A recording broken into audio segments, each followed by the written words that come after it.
Alemania construyó su potencia industrial contemporánea sobre una base energética externa que ofrecía continuidad, volumen y precio, y esa base se integró de manera tan estrecha en su economía exportadora que cuando el suministro dejó de ser un dato estable, la crisis dejó de ser también un episodio y pasó a convertirse en una condición permanente de gobierno, de inversión y de supervivencia competitiva, porque el problema residía no solamente en el precio de la factura, sino también en la pérdida de previsibilidad de un insumo que determina márgenes industriales, decisiones de deslocalización y la capacidad de mantener cadenas productivas largas dentro del propio territorio, de modo que la llamada locomotora europea afronta hoy un deterioro de soberanía material que se traduce en vulnerabilidad geopolítica, y eso explica que el debate energético alemán haya dejado de ser un asunto técnico para convertirse en un núcleo real de su política industrial y, por extensión, de su papel europeo. La secuencia que condujo a esta situación se entiende cuando se observa como una acumulación, porque Alemania, desde los años 70, fue reforzando una relación gasística con la Unión Soviética y después con Rusia, que respondió a una lógica de Estado y de empresa al mismo tiempo, con suministro por gasoducto y acuerdos estatales que permitían a la industria pesada planificar costes y expansión, y esa lógica se consolidó con el lema del cambio a través del comercio, que se tradujo en una confianza estratégica en la independencia, que sobrevivió a señales contrarias durante años y que culminó con la arquitectura del Nord Stream en el Báltico y del proyecto Nord Stream 2, mientras en paralelo se tomaba una decisión de enorme alcance, el cierre progresivo del parque nuclear tras Fukushima, eliminó una fuente estable y controlable de electricidad y empujó al gas a ocupar un lugar de respaldo sistémico, de manera que cuando la crisis geopolítica estalló ya existía una dependencia doble, del gas como base industrial y del proveedor como garantía de continuidad, y esa combinación resultó letal cuando la guerra de Ucrania alteró el marco entero del suministro europeo y esta acumulación de elementos voló por los aires. A partir de 2022, el corte del gas ruso por gasoducto dejó a Alemania ante un riesgo que afectaba a los hogares y a las fábricas, y la respuesta tuvo carácter de emergencia estratégica con la construcción acelerada de terminales de regasificación y la entrada a gran escala en el mercado mundial del gas natural licuado, transformación que supuso pasar de un sistema de suministro de trayecto fijo y lógica bilateral a un mercado global donde el gas viaja en un barco, compite con ansia, depende de fletes, de disponibilidad de buques metaneros y de tensiones geopolíticas que no se concentran ni en un único corredor ni en un único proveedor. Y ahí aparece el punto decisivo para comprender la pesadilla del gas alemán. Porque Alemania sustituyó un proveedor por otro y sustituyó también un régimen energético por otro. Y ese salto del sistema incrementa la exposición a la volatilidad y a las primas de riesgo, incluso cuando el suministro llega, porque la estabilidad deja de depender del simple flujo físico y pasa a depender de un mercado mundial sometido a perturbaciones simultáneas. En ese mercado, Estados Unidos se ha convertido en el suministrador dominante del gas natural licuado alemán, con una concentración que alcanza niveles extremos, y el dato esencial para el análisis geopolítico es que esta concentración coincide con un deterioro del clima transatlántico en materia comercial y estratégica, porque la administración Trump ha demostrado disposición a utilizar palancas económicas como instrumento de negociación y de presión. Y la energía entra de lleno en ese repertorio, de manera que Berlín percibe la dependencia del gas natural licuado de Estados Unidos como un riesgo para su seguridad económica en un contexto donde los aranceles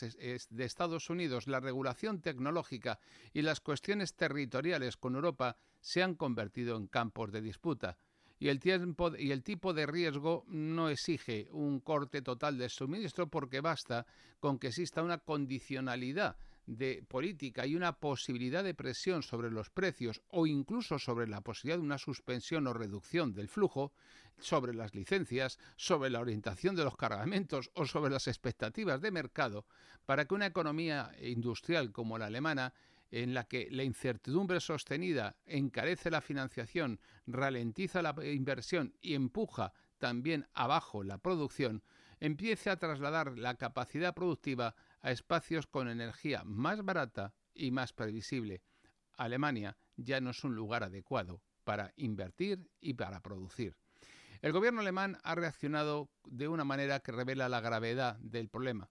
La promesa de subsidios energéticos hasta 2028 para sostener a una industria tocada por los cortes y por la inseguridad se ha convertido en una promesa que confirma que la política energética ya está dictando la política industrial, porque el Estado alemán entra a sostener precios como condición para evitar una erosión irreversible del tejido productivo e industrial alemán. Mientras tanto, la alternativa de diversificar hacia Oriente Medio se topa con un choque de horizontes, ya que proveedores como Qatar suelen exigir compromisos de muy largo plazo, y Alemania mantiene una fecha política de salida del gas natural licuado en 2043 por sus objetivos climáticos, lo que reduce su atractivo como comprador estable y le resta poder de negociación, de manera que el viaje del canciller Merz a Arabia Saudí, Qatar y Emiratos Árabes Unidos pues pone de manifiesto la urgencia de la necesidad alemana y el escaso margen de maniobra y de negociación que tienen, con dimensión energética y empresarial, y también refleja esa posición de debilidad estructural, porque quien necesita flexibilidad extrema y a la vez necesita un volumen constante, negocia desde la dependencia y por lo tanto negocia pagando al alza. La cuestión europea amplifica el cuadro alemán porque la Unión ha reemplazado una parte sustancial del gas ruso por gas natural licuado, y esto ha incrementado el peso de Estados Unidos como proveedor y en el mix energético alemán, y esto hace que se eleve su influencia sobre el conjunto del gas importado europeo, y esto coloca a Europa en una situación de dependencia propia de un mundo completamente fragmentado,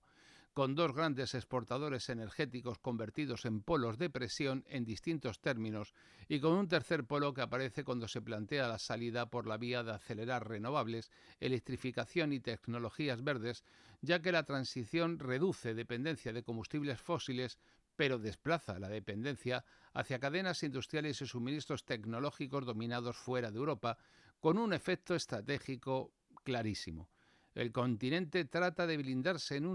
un vector y abre una exposición en otro. Desnudan a un santo para vestir a otro. Y Alemania, por el papel industrial que cumple dentro del motor económico europeo y su peso que tiene en esta arquitectura del continente, actúa como el indicador adelantado de la dependencia y quién sabe también si de la quiebra de la economía industrial alemana y europea. La pesadilla del gas describe algo muy profundo y que va más allá de una crisis de abastecimiento o sencillamente de precios. Describe la pérdida de un suelo de previsibilidad, de seguridad, sobre el que descansaba el modelo económico entero de Alemania y de Europa, y la sustitución de una dependencia por otra dentro de un mercado mundial donde la energía es en este momento el principal instrumento de poder, pues parece que Alemania, que está en el centro del dilema porque necesita sostener su industria, mantener su cohesión social y cumplir sus compromisos climáticos y al mismo tiempo preservar su autonomía estratégica, pues tiene que asumir un coste que reduce su margen, su capacidad y, por supuesto, su posibilidad de posicionamiento en los mercados internacionales. De modo que el verdadero problema ya no está solamente en encontrar a buen precio gas natural licuado o un proveedor fijo, sino cómo recuperar la soberanía nacional, cómo recuperar la soberanía material en un continente que ha descubierto que cuando la energía se politiza, la política industrial pasa a ser el núcleo mismo de la supervivencia estratégica de Alemania y también de Europa.